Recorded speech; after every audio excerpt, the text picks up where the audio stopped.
Tena kota Tefano o Aotearoa Unitarians. Tena koto na manahiri. No mai, hire mai kitene fare karakia ate atua. And while you're all muted, I'm sure I can hear you saying kia ora. My opening words are by Gretchen Haley. Because the tides are rising, so must we rise to this moment, rise to this day, rise to this life, this place in the web that is yours and ours. Rise because the earth remains our only home, and we, fellow travelers, its only hope for healing, wholeness, salvation. Rise. Before the mystery, before the Big Bang that started it all, that this infinite universe still takes notice of us all, still feels the in and out of our breath, still holds us, connects us. Rise or surrender with gratitude for this beauty, this chance to be part of it all, to give back, to weave life, past, present, future, everywhere, always, as one. Come, let us worship together. If you have a chalice or a candle, this is the time. Whether you are from the south, the east, the north, the west, Aotearoa, Racine, or Tampa Bay, whether you were born into this faith, found it, or it found you, whether you feel at home or are still trying to find your place, whether you believe in God, are open to mystery, or still have no idea, whether you are unemployed, underemployed, cobbling things together, overworking, or in school, whether you are holding anxiety, grief, confusion, anger, hope, restlessness, or deep peace, we have a place for you. It is virtually right here. And this chalice is lit for you.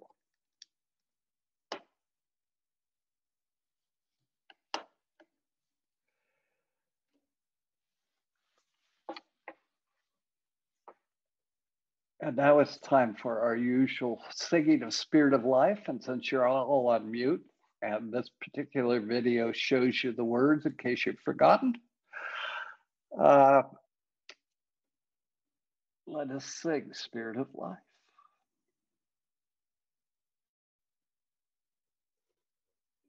Let's move into the meat of the service with listening to a Koha song that you won't find in your Singing the Living Tradition. It's called 350.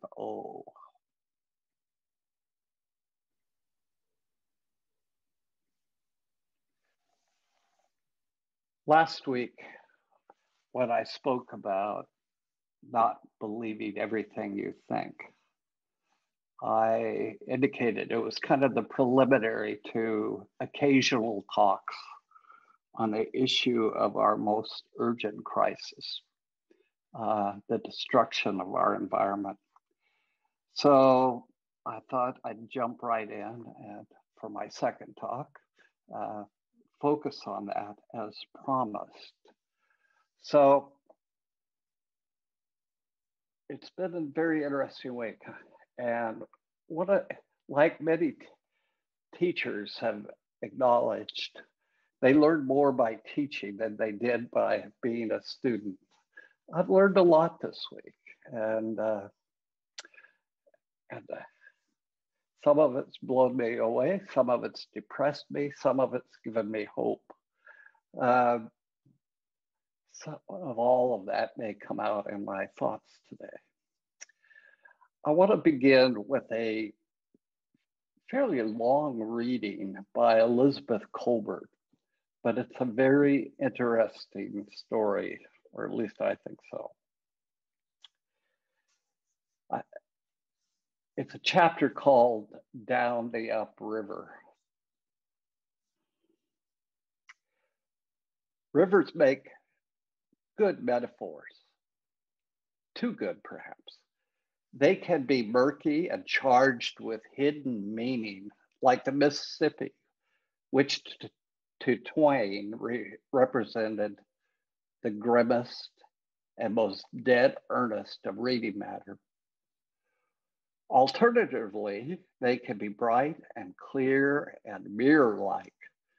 Thoreau set off for a week on the Concord and Merrimack rivers, and within a day found himself lost in reflection over the reflections he saw playing on the water. Rivers can signify destiny, or coming into knowledge, or coming upon that which one would rather not know. Going up that river was like traveling back to the earliest beginnings of the world, when vegetation rioted on the earth. Conrad Marlowe recalls, they can stand for time, for change, and for life itself. You can't step into the same river twice, Heraclitus is supposed to have said, to which one of his followers, Cratylus, is supposed to have replied, you can't step into the same river even once. It's a bright morning following several days of rain, and the not quite a river I am riding is the Chicago Sanitary and Ship Canal. The canal is 160 feet wide and runs as straight as a ruler. Its waters, the shade of old cardboard, are flecked with candy wrappers and bits of styrofoam. On this particular morning, traffic consists of barges hauling sand, gravel, and petrochemicals. The one exception is the vessel I'm on, a pleasure craft named City Living. On board are several members of a group called Friends of the Chicago River. The Friends are not a fastidious bunch. Often their outings involve wading knee-deep in polluted waters to test for fecal E. coli. We have made our way into the canal from Lake Michigan via the Chicago River's South Branch, and now are motoring west past mountains of road salt, mesas of scrap metal, moraines of rusted shipping containers. Just beyond the city limits, we skirt the outflow pipes of the Stickney plant, said to be the largest sewage operation in the world. From the deck of City Living, we can't see the Stickney, but we can smell it. Conversations turn to the recent rains. These have overwhelmed the region's water treatment system, resulting in combined sewer overflows. If Chicago is the city of the big shoulders, the Sanitary and Ship Canal might be thought of as its oversized sphincter. Before it was dug, all of the city's waste, the human excrement, the cow manure, the sheep dung, the rotting viscera from the stockyards, ran into the Chicago River, which in some spots was so thick with filth, it was said a chicken could walk from one bank to the other without getting her feet wet. From the river, the muck flowed into Lake Michigan. The lake was and remains the city's sole source of drinking water. Typhoid and cholera outbreaks were routine. The canal, which was planned in the closing years of the 19th century and opened at the start of the 20th, flipped the river on its head. It compelled the Chicago to change its direction so that instead of draining into Lake Michigan, the city's ordure would flow away from it into the Des Plaines River, and from there into the Illinois, the Mississippi, and ultimately the Gulf of Mexico. The reversal of the Chicago was the biggest public works project of its time, a textbook example of what used to be called, without irony, the control of nature. Excavating the canal took 7 years and entailed the invention of a whole new suite of technologies, which became known as the Chicago School of Earth Moving. In total, 43 million cubic yards of rock and soil were gouged out. The river made the city, and the city remade the river. But reversing the Chicago didn't just flush waste toward St. Louis. It also upended the hydrology of roughly 2/3 of the United States. This had ecological consequences, which had financial consequences, which in turn forced a whole new round of interventions on the backward flowing river. It is towards these that city living is cruising. We're approaching cautiously, though maybe not cautiously enough, because at one point, city living almost gets squished between two double wide barges. The deckhands yell down instructions that are initially incomprehensible, then become unprintable.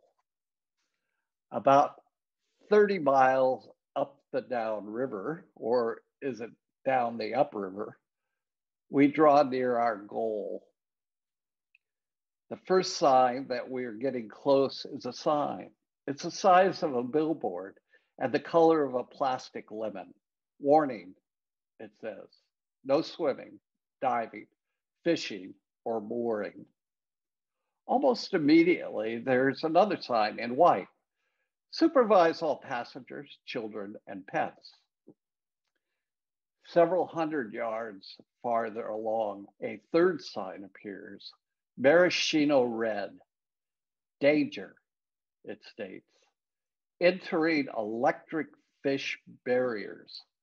High risk of electrical shock. The barrier seeks to keep out Asian carp, an invasive and highly destructive species.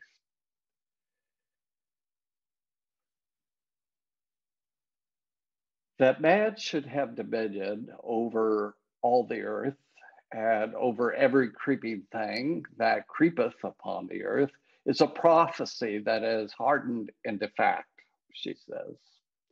Choose just about any metric you want, and it tells the same story. People have by now directly transformed more than half the ice-free land on Earth, some 27 million square miles, and indirectly half of what remains. We have dammed or diverted most of the world's rivers. Our fertilizer plants and legume crops fix more nitrogen than all terrestrial ecosystems combined. And our planes, cars, and power stations emit about 100 times more carbon dioxide than volcanoes do. We now routinely cause earthquakes. In terms of sheer biomass, the numbers are stark staring. Today's people outweigh wild animals by a ratio of more than 8-to-1. And in the weight of our domesticated animals, mostly cows and pigs, add in that weight, and that ratio climbs to 21-to-1. In fact, As a recent paper in the Proceedings of the National Academy of Sciences observed, humans and livestock outweigh all vertebrates combined, with the exception of fish. We have become the major driver of extinction and also probably of speciation. So pervasive is humanity's impact. It is said that we live in a new geological epoch, the Anthropocene, in the age of humans. There is nowhere to go, and this includes the deepest trenches of the oceans and the middle of the Antarctic ice sheet that does not already bear our Robinson Crusoe's Friday-like footprints. An obvious lesson to draw from this turn of events is be careful what you wish for. Atmospheric warming, ocean acidification, sea level rise, deglaciation, desertification, eutrophication. These are just some of the byproducts of our species' success. If there is to be an answer to the problem of control, it's going to be more control. Only now what's got to be managed is not a nature that exists or is imagined to exist apart from the human. Instead, the new effort begins not so much the control of nature as the control of nature. The moral of the story: first you reverse the river, then you electrify it.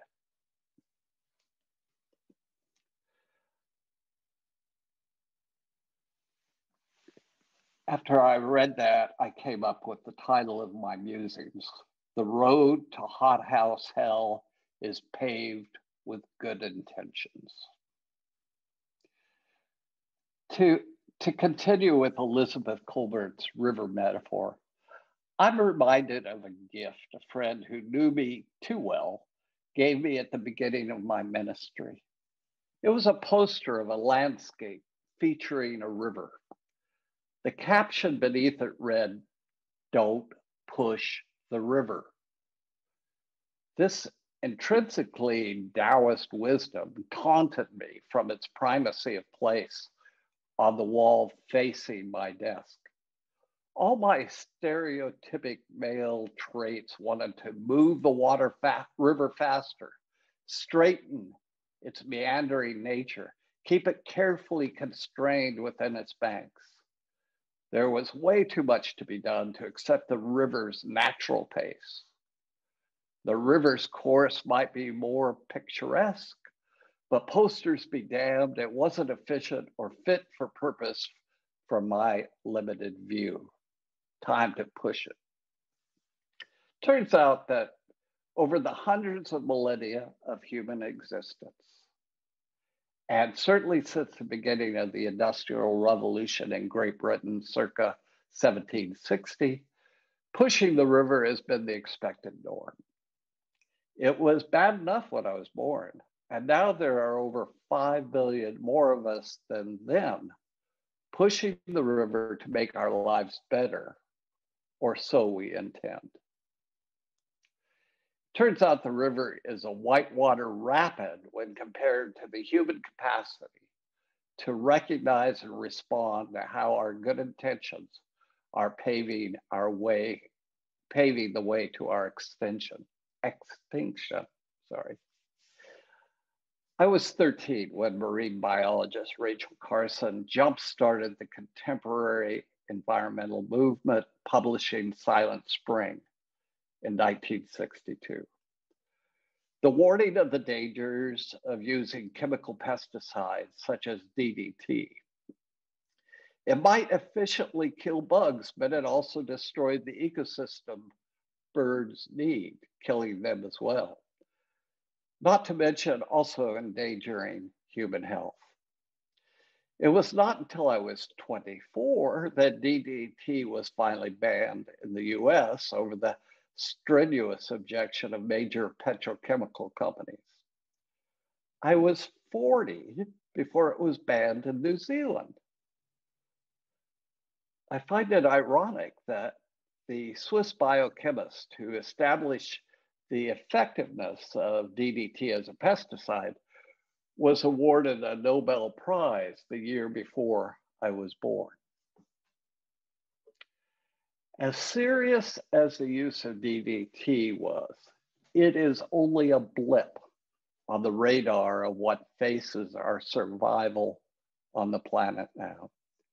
In 2006, the documentary An Inconvenient Truth was released, featuring Al Gore's efforts to raise awareness of global warming. The film was an artistic and commercial success, winning 2 Academy Awards. And it has now been 15 years since it drew large audiences worldwide. People don't remember that the film documented a slideshow he had already presented more than 1,000 times since first giving it in 1989, the year DDT was banned in New Zealand. Gore received a Nobel Peace Prize in 2007 for his efforts on behalf of climate change. But Al Gore was hardly the first. In the 1820s, French mathematician and physicist Joseph Fourier was the first to describe the greenhouse effect. Well, he didn't get the science quite right. The name stuck. 40 years later, Irish scientist John Tyndall would start to explore exactly what kind of gases were most likely to play a role in absorbing sunlight. Tyndall's laboratory tests in the 1860s showed that coal gas containing carbon dioxide, methane, and volatile hydrocarbons was especially effective at absorbing energy. He eventually demonstrated that carbon dioxide alone acted like a sponge in this way. It could absorb multiple wavelengths of sunlight.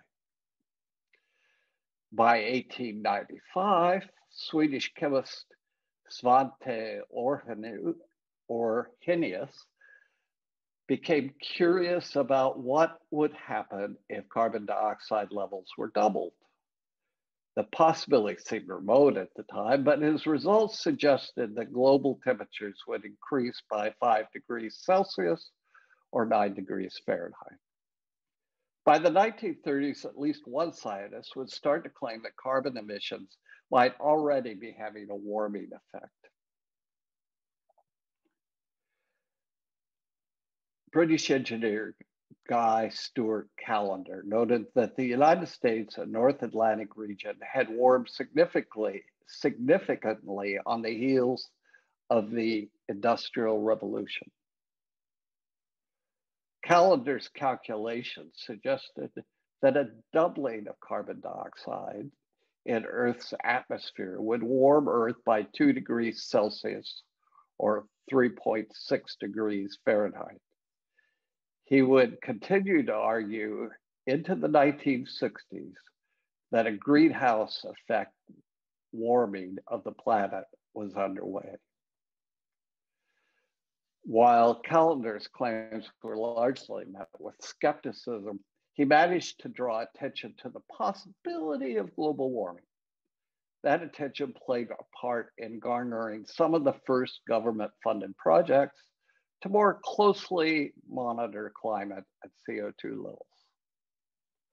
Most famous among those research projects was a monitoring station established in 1958 by the Scripps Institution of Oceanography on top of Hawaii's Mauna Loa Observatory.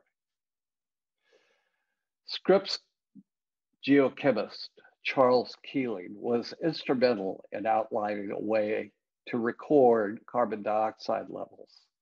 Data from the observatory revealed what would become known as the Keeling curve. The upward sawtooth-shaped curve showed a steady rise of carbon dioxide levels. The early 1980s would mark a sharp increase in global temperatures. Many experts point to 1988 as a critical turning point when watershed events placed global warming in the spotlight. The summer of 1988 was the hottest on record, although many since then have been hotter. That year also saw widespread drought and wildfires. 1 year later, in 1989, the Intergovernmental Panel on Climate Change was established under the United Nations to provide a scientific view of climate change and its political and economic impacts. Last December 21st was the 30th anniversary of UN negotiations to stop global warming. Their efforts have not been without some success.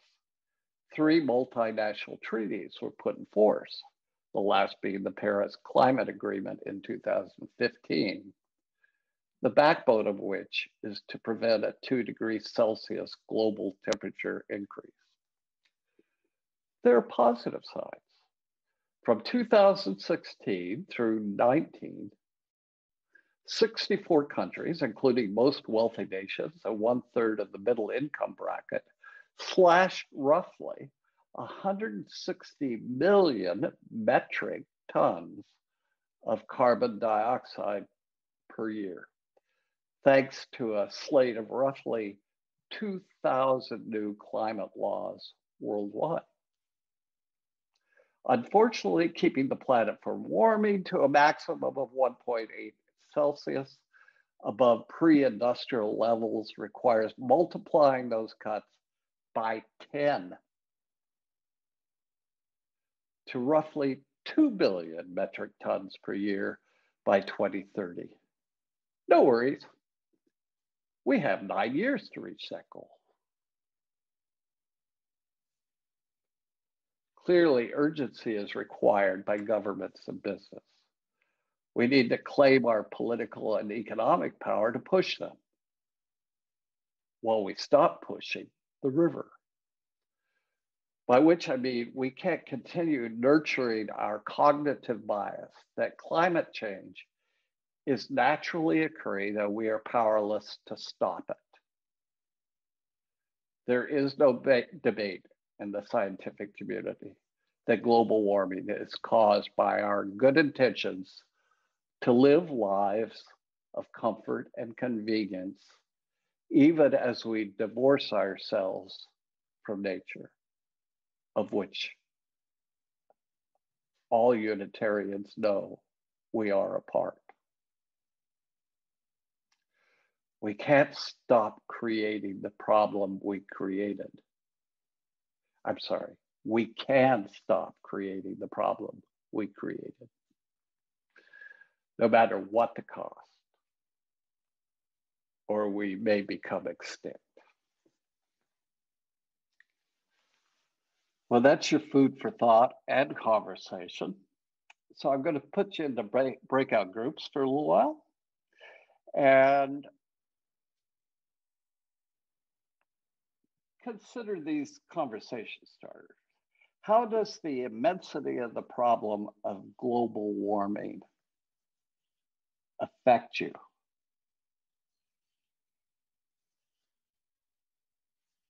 Do you want to fight or surrender?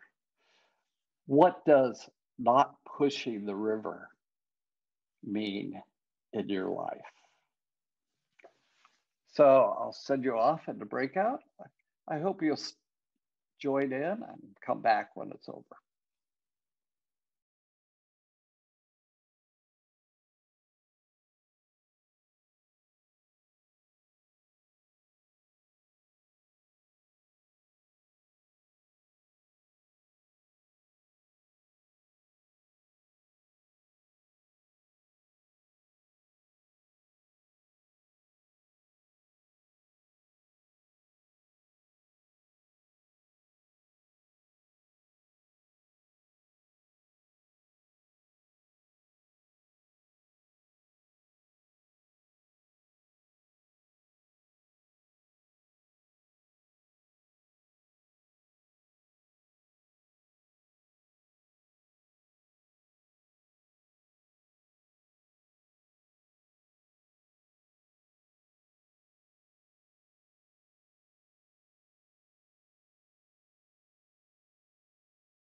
I thought for our closing song,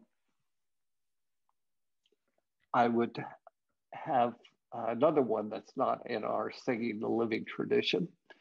Uh, it's a song that Melissa Etheridge won her Academy Award for uh, in An Inconvenient Truth. It's entitled, I Need to Wake Up.